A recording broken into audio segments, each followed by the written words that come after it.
دی تھی کہ بھئی ایک خاندان ہے جس کے اندر جھگڑا چل رہا ہے، اس کا اس سے ٹینشن ہے، اس کی اس سے جنگ چل رہی ہے، اس نے اس کو ایک طنز مارا، اس نے اس طنز کا ایک اور جواب مارا۔ بعض اوقات خاندانی دعوتیں صرف ریسلنگ ہوتی ہیں، یہ ریسلنگز چل رہی ہوتی ہیں، اس نے اس کو وہاں بٹھایا، اس نے اس کو یہاں کھڑا کر دیا، اور یہ کر دیا وہ کر دیا۔ اس دوران میں نماز کا ٹائم آ گیا، میں نماز پڑھنے کھڑا ہو گیا۔ یہ کیا نورانیت ہے؟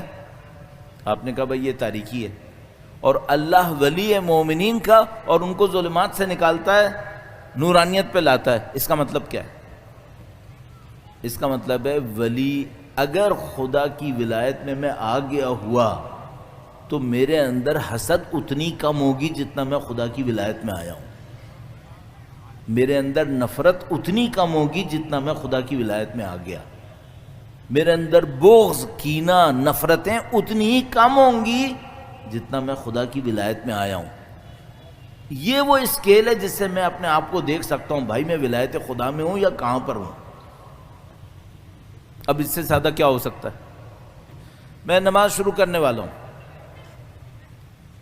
نماز شروع کرنے والا اور نہ میں چاہتا ہوں کہ میری نماز اچھی ہو، ساری ترکیبیں اختیار کروں جو ابھی ذکر ہو چکی ہیں آپ کے سامنے۔ اچھا اب میں چاہتا ہوں کہ نماز نورانیت سے شروع ہو، ظلمات سے شروع نہ ہو۔ کیوں؟ نماز معراج ہے، میں چاہتا ہوں اور اوپر جاؤں۔ اگر میں ظلمات سے شروع کروں گا میں کہیں نہیں جانے والا، میں یہیں رہ جاؤں گا، میری نماز قبول نہیں ہوگی، نعوذ باللہ تعالی۔ میں نورانیت سے شروع کرنا چاہتا ہوں، تو کیا چیک کروں؟ کرسٹ یہاں پر ہے، یہ چیک کرو دل میں کسی کی نفرت تو نہیں آ رہی اس وقت، کوئی لالچ تو نہیں ہے، ہرس، طمع، دنیا سے محبت بڑھ رہی ہو، ان کو چیک کر لو۔ اس سے کیا پتہ چلے گا؟ اس سے پتہ چلے گا تمہاری نماز نورانیت سے شروع ہو رہی ہے یا نعوذ باللہ تعالی ظلمات سے شروع ہو رہی ہے۔ یہاں سے دیکھ، اس خاطر خدا متعال ہمیں نماز سے پہلے کہتا ہے وضو کرو۔ کیوں؟ اگر تم ظلمات میں تھے بھی تو میں تمہیں موقع دے رہا ہوں ظلمات سے باہر آؤ، ظلمات سے باہر آؤ۔ یہ ذرا وضو کی دعاؤں کے اوپر غور کیجیے گا، اگر آپ معمولاً پڑھتے ہوں گے، نہیں پڑھتے ہوں گے تو پڑھنے کی کوشش کریں۔ سب سے پہلا کام یہ کریں ان دعاؤں کے معنی کو سوچیں، کیا ہے یہ؟ اللہم بیض وجہی یوم تسود فیہ الوجوہ، پانی ڈالتے وقت چہرے پہ یہ کہ خدایا میرے چہرے کو نورانی کر دے اس دن جس دن چہرے سیاہ پڑ رہے ہوں گے۔ اسٹارٹ سے ہی خدا کہہ رہا ہے نورانیت کا ذکر کرو، نورانیت لاؤ۔ وضو کروا رہا ہے ہمیں، تم ظلمات سے نکلو۔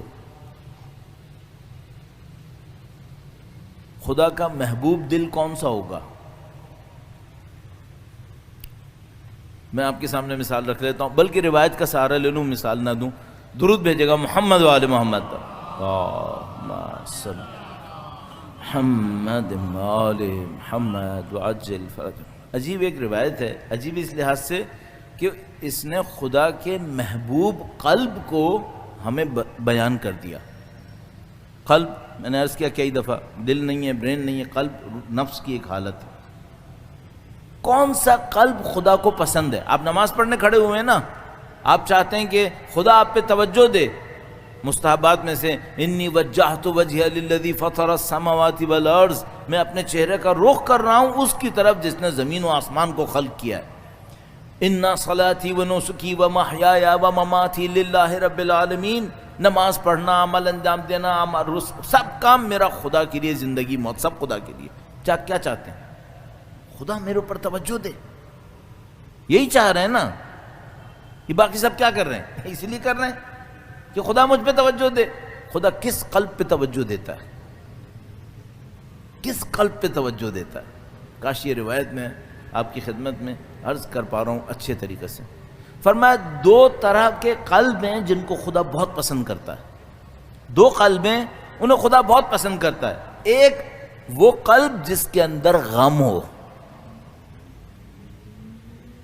کس چیز کا غم؟ کس چیز کا غم؟ میری گاڑی چوری ہو گئی، میں نماز پڑھنے کھڑا ہوا ہوں، میرے دل میں غم ہے میری گاڑی چوری ہو گئی۔ یہ خدا کو پسند ہے؟ نہیں، دنیا کا غم نہیں، اس بات کا غم کہ خدایا مجھے تیرے سامنے پہنچنا ہے، پتہ نہیں میں تیار ہوا ہوں نہیں ہوا ہوں، مجھے قبر میں جانا ہے، تو نے بے پناہ نعمتیں دی ہیں، پتہ نہیں میں نے کیا کیا ان کے ساتھ، پتہ نہیں میں نے جو زندگی گزاری اس میں کتنے لوگوں کا حق ابھی میری گردن پر ہے جو ابھی برزخ میں میرے سامنے کھڑے ہونے والے ہیں۔ غم، غم،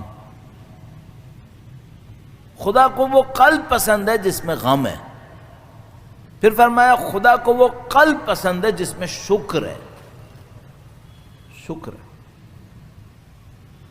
کتنی ہی مصیبت میں ہو شکر کی گنجائش ہے یا نہیں ہے؟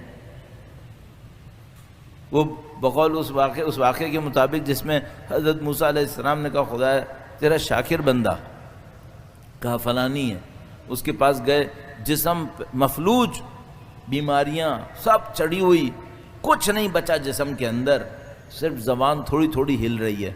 حضرت موسیٰ علیہ السلام کان نزدیک کرتے ہیں تو وہ کہہ رہا ہے خدایا تیرا شکر، خدایا تیرا شکر۔ حضرت موسیٰ علیہ السلام نے گویا اس سے پوچھا شکر کس بات کا ہے؟ کس بات کا؟ ٹانگ چل رہی ہے؟ نہیں۔ آنکھیں چل رہی ہیں؟ نہیں۔ کوئی ہے اطراف میں دیکھ بھال کرنے والا؟ کوئی نہیں ہے۔ شکر کس بات کا ہے؟ تو اس نے حضرت موسیٰ علیہ السلام نے کہا کہ میرے جیسے تم نے دنیا میں کتنے دیکھے؟ کہا نہیں دیکھے۔ کہا اس کا مطلب ہے خدا میرے اوپر ایک خاص نظر رکھے ہوئے ہے۔ شکر اس بات کا، خدا مجھ سے کچھ چاہ رہا ہے۔ اللہ اکبر۔ یہ شہدائے کربلا تھے نا، یہ اس کا شکر کر رہے تھے کہ ہم حسین کے ساتھ ہیں۔ شکر، شکر۔ وہ منصب ملا جو کسی کو نہیں ملا، اس وقت کسی کو سمجھ میں نہیں آ رہا تھا، اب پوری دنیا کو سمجھ میں آ رہا ہے۔ ہر قوم قبیلہ اس بات پہ لڑتا ہے میرا بھی ایک بندہ وہاں پہ تھا۔ صحیح ہے؟ تو آپ نماز پڑھنے کھڑے ہوئے ہیں، آپ چاہتے ہیں کہ نورانیت کے ساتھ نماز شروع کریں، کہاں سے شروع کریں؟ اپنے دل کو دیکھو، اس میں کیا ہے اس وقت؟ شکر ہے یا نہیں ہے؟ شکر سے شروع کرو۔ بغض و کینہ، حسد، نفرتیں، لالچ، طمع، حرص نکالو۔ اچھا اب ایک اگلا سوال ہے، یہ نکالتے کیسے ہیں؟ نکالیں کیسے؟ بھائی مثال، آپ ایک جگہ بیٹھے تھے، وہاں بزنس کی ڈیل ہو رہی تھی، ہمارے بہت سارے کمیونٹی کے لوگ بینکوں میں کام کرتے ہیں، میں تو ان بیچاروں کے اوپر ترس کھاتا ہوں، یہ سارے دن مانیٹر کو دیکھتے رہتے ہیں، اس پہ نمبرز چل رہے ہوتے ہیں، پھر ایک دم سے ان کو خیال آتا ہے نماز پڑھنی، اٹھ کے آیا بیچارہ نماز، اس کے تو دماغ سے نمبر کیسے نکلتے ہوں گے؟ سورہ حمد کو بھی نمبر میں ہی پڑھتا ہوگا میرے خیال میں۔ یہ بھئی ایک آدمی ایک انوائرمنٹ میں پھنسا ہوا ہے، ایک میٹنگ ہو رہی تھی، وہاں پہ بڑی چک چک بک بک چل رہی تھی، اس میں سے نکل کے آیا نماز پڑھنے کے لیے۔ اب اس کو پتا ہے کہ یہ ظلمات تھی، اب مجھے نورانیت میں جانا ہے، کیا کروں اس کے لیے؟ یہ مفید بات، بہت ساری روایتوں کو میں عرض نہیں کرتا، روایتوں کے مفہوم کو عرض کر دیتا ہوں۔ روایتوں میں ہے کہ اگر تمہیں اپنے دل کو زندہ رکھنا ہے، احیاء قلب، دل کو زندہ رکھنا ہے تو کیا کرو؟ کہتے ہیں موت کو یاد کرو، موت کو یاد کرو۔ اچھا اب میں اس نماز میں کیسے کروں؟ سینیریو میں نے بتا دیا، دنیا میں پھنسا ہوا ایک آدمی ہے، تھوڑی دیر کے لیے نکلا ہے، نماز پڑھنے کے لیے کھڑا ہوا ہے، اس کو پتا ہے 10 منٹ سے زیادہ ٹائم نہیں ہے، لوگ انتظار کر رہے ہیں، کام پڑا ہوا ہے، 10 منٹ کے اندر نماز پڑھ کے واپس جانا ہے، اور وہ چاہتا ہے نماز اچھی پڑھے، کیا کرے؟ ہم نے عرض کیا اذان دے، اقامہ دے، ایک کام کر لے۔ اب آپ اگر اس کو سیریس لے پائے نا، بہت اچھا ہو جائے گا۔ جیسے ہی نماز پڑھنے کے لیے کھڑا ہو، اپنے آپ سے ایک سوال پوچھے، اگر یہ آخری نماز ہوئی تو کیا ہوگا؟ کوئی گارنٹی ہے کہ اس کے بعد والی نماز بھی آئے گی؟ ہے کوئی گارنٹی کسی کے پاس؟ دنیا میں کوئی انسان گارنٹی دے سکتا ہے اگلی نماز تک زندہ ہے؟ نہیں دے سکتا۔ سادہ ترین کام یہ کرے، اپنے آپ سے پوچھے اگر یہ آخری نماز ہوئی تو کیسے پڑھنا چاہو گے؟ اچھا اگر مجھے اسی نماز پہ مرنا ہے تو ابھی 5 منٹ پہلے جو چیزیں میرے لیے اہم تھیں اب اہم ہوں گی ہے؟ ختم. میں نے بیمار کو دیکھا ہے، بیمار نہیں تھا، صحت مند تھا، اتنی چیزیں اس کے لیے اہم تھیں، اس کے لیے دنیا سے لڑنے کو تیار، اس سے جھگڑا، اس پہ کیس، اس کے ساتھ وہ، اس کے ساتھ وہ. ایک بیماری میں مبتلا ہوا، سر سے پاؤں تک عاجز ہو گیا، سب سے بیزار بیٹھا ہے، کہہ رہا ہے جہنم میں ڈالو سب، مجھے کچھ نہیں چاہیے اب.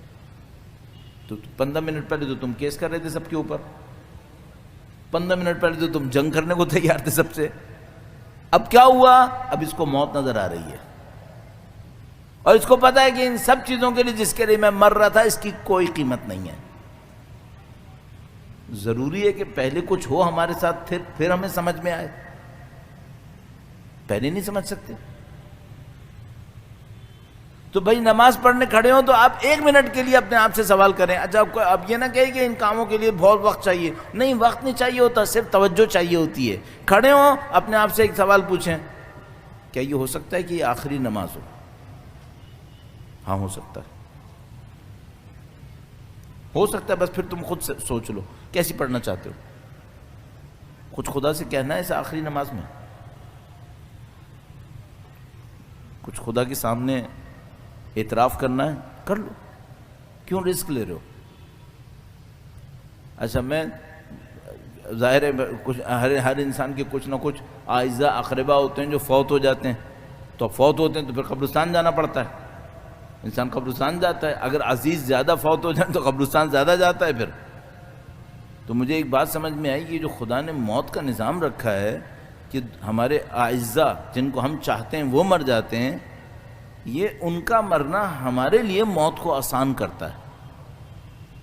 پاکستان سے باہر ایک شہر میں گیا، وہاں پہ ایک زمانے میں بہت زیادہ کمیونٹی تھی، پھر ختم ہو گئی کمیونٹی. تو وہاں پرانی جو کمیونٹی تھی اس کے ایک بزرگ وہاں پہ تھے، تو مجھ سے کہنے لگے کہ آج میں آپ کو سیر کراتا ہوں شہر کی.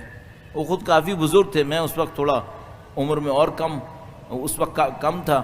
تو میں نے کہا کہ اب یہ بیچارے مجھے کیا سیر کرائیں گے، تو مجھے کوئی جوان لے کے جائے تاکہ وہ تھوڑا آگے پیچھے.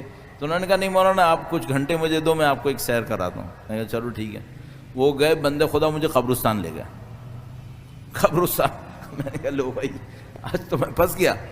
تو قبرستان لے آئے، کہنے کہ مولانا میری ساری دوستی یاری یہاں بیٹھی ہے، میری ساری دوستی یاری یہاں بیٹھی ہے. کہنے کہ جب میں گھبرا جاتا ہوں میں یہاں آ جاتا ہوں. اس کے لیے مرنا آسان ہے. کیوں؟ بقول اس کی دوستی یاری وہاں بیٹھی ہوئی ہے. اس کو پتا ہے میں یہاں سے نکلوں گا نا تو ان لوگوں کے پاس جاؤں گا جس سے میرا دل نزدیک تھا. یہ موت کا ایک عجیب اثر ہے، قبروں کا ایک اثر ہے. تو آپ کیا کریں؟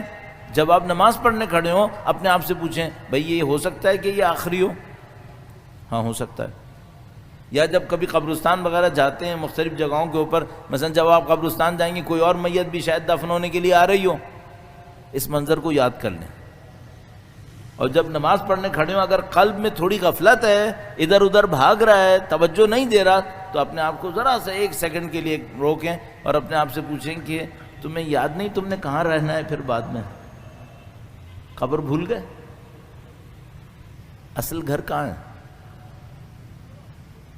کیوں ادھر ادھر دیکھ رہے ہو؟ تمہارا اصلی گھر قبر ہے. یہ چیزیں ہمیں انسان بنا سکتی ہیں، نماز میں مدد دے سکتی ہیں. جو انسان کا نفس ہے